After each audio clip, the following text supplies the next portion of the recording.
Eric the Fearful Dragon, Part 2, A Turbulent Stop. It was a beautiful morning. The sun shone gently through the clouds, and the wind carried the scent of adventure. High above the clouds, Eric von Zornesweiler, the large but lovable dragon, flew leisurely towards Spain. In his right ear, which had become something like a travel compartment for the two tiny dwarfs, sat Mandolfin and Hampelfin.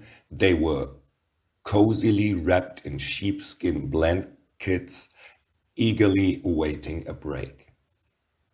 "Say, Eric," began Mandolfin, polishing his shiny boots, "when was the last time you had a proper rest? I mean, one where you stretch your legs and have a proper snack." Eric snorted lightly and smiled slyly. Well, if you're looking for a good place to rest with a view, I know the perfect spot. The Eiffel Tower in Paris. There's no better place to stretch your wings. The Eiffel Tower? Asked Hampelfin, skeptically brushing a speck of dust from his immaculate jacket. I hope it's clean. I do not want to find any pigeon droppings on my fine shoes. Mandolfin rolled his eyes. "Oh, Hampelfin, always worrying about dirt. Don't worry, we dwarves are made for great adventures. And Paris sounds fantastic." A short time later, Eric landed elegantly on the top of the Eiffel Tower. His large belly wobbled slightly as he settled down for a nap. You can stretch your legs immensely, but no mischief, okay? The two dwarves eagerly climbed down.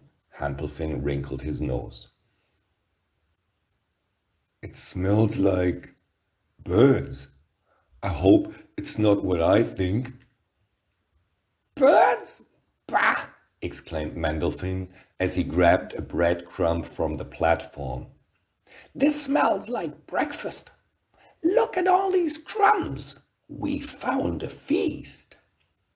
Suddenly, a raspy voice interrupted them. After you, Streck. Oh no, Crack. Please after you. Hampelfin and Mandolfin turned to see two crows politely insisting the other go first. One, Strack, had a particularly sharp beak and shiny black feathers.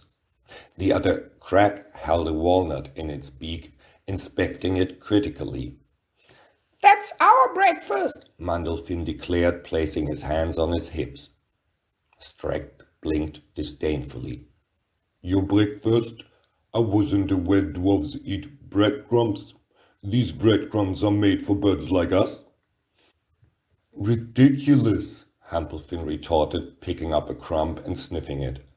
If the visitors here knew dwarves were collecting these crumbs, they'd be delighted. Dwarves are far cuter than crows. Cuter? Strack repeated, scoffing. You dwarves look like poorly carved garden decorations. Crows are the true kings of the sky. Excuse me? Hampelfin exclaimed indignantly. Garden decorations? You look like licorice sticks with wings. Crack dropped the walnut in surprise and smirked. Licorice sticks? Not bad, but at least licorice sticks can fly and don't just diddly in some backyard, you garden supervisor. Garden supervisor? I'll show you, you graveyard bird, Hampelfin shouted. Graveyard bird? Who are you calling a graveyard bird? You wannabe non-garden gnome? Crack retorted. While Hampelfin and Crack argued loudly, Mandolfin snuck closer to the walnut. With a swift move, he grabbed it and shouted triumphantly. "Look, Hampelfin, I've got a breakfast! At that moment, Crack shouted, "That's my walnut. Enjoy it while you can." Mandolfin slipped on a smooth metal and fell over the edge of the Eiffel Tower with the walnut firmly in his hand. "Mandolfin!" Hampelfin screamed out and, without hesitation, jumped after him. "After you, Strack," Crack called, diving down. "Oh no, Crack, after you," Strack replied, following with an elegant leap. As Mandolfin, Hampelfin, and the two crows trumbled through the air, Mandolfin cheered. My plan is brilliant! Now I have the walnut! "Brilliant!" Hampelfin yelled. "We don't have wings, Mandolfin. If we don't do something soon, we splatter on the ground like pancakes." Strack and Crack flapped around them frantically. "Give it back! Crack had it first," Strack cried. "It's mine!" screeched Crack. Suddenly, a massive shadow appeared beneath them. It was Eric, majestic and powerful. With a skillful swoop of his wings, he caught the dwarves on his back. "What in the name of fire-breathing are you doing up there?" he asked sternly, but with a hint of amusement. Back on Eric's broad back, Mandolfin held the walnut triumphantly. The crows can take a hike. I, Mandolfin the Brilliant, have won the walnut. Hampelfin shook his head as he adjusted his clothes.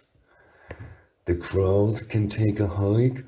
We nearly crashed into Paris like two overripe tomatoes. And for what? A nut?" Eric chuckled softly and shook his large, scaly head. "You could have just told me you were hungry. Under my third scale, well, see for yourselves." With a dramatic motion, he lifted one of his giant moss-green scales. Underneath appeared a gleaming white refrigerator, so large it resembled a palace for dwarves. Its polished surface shone like marble, and on the door a glittering sign read, "Eric's Exclusive Delicacies." The dwarves stared with open mouths. "That's a refrigerator?" Mandolfin asked as Hampelfin nodded in awe. "Not just any refrigerator," Eric said with a sly grin. "It's magical, always stocked and perfectly chilled." With a gentle press of his claw, Eric opened the door. A glowing, cool light illuminated the night, and a scent so delightful it nearly melted the dwarves drifted out. Inside was a true paradise, a shelf stacked with golden brown rolls, each still warm, their crusts invitingly crisp, a platter of fresh cut fruits, bright red apples, juicy grapes, and sweet-smelling pears lay nearby. Creamy cheeses, jars of rainbow-colored jams, and a towering piece of cake with whipped cream filled the middle shelves.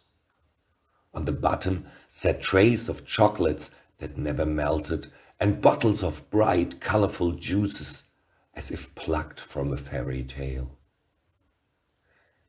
This is a feast, Mandolfin exclaimed, his eyes as wide as the moon. Hampelfin, look at this! Hampelfin carefully picked up a perfectly sliced apple and nodded reverently. "This is a masterpiece, Eric. Why didn't you tell us about it before?" Eric shrugged. "Well, I thought you just asked. But you were too busy with crumbs and walnuts." Mandolfin, holding a roll in one hand and a piece of cake in the other, declared, "This is the best refrigerator in the world. Eric, you're a genius." Hampelfin, delicately lifting a small glass of juice, agreed. A genius, yes. But next time, Mandolfin, let's just ask before nearly plummeting off the Eiffel Tower. Oh, where's the fun in that? Mandolfin said, taking a hearty bite of the roll. Eric closed the refrigerator with a satisfied hum and soared back into the wind. All right, friends, let's keep flying. Spain awaits, and so do more adventures. The dwarves nodded, nestled back into Eric's ear, and enjoyed their feast as the dragon carried them into the night. To be continued.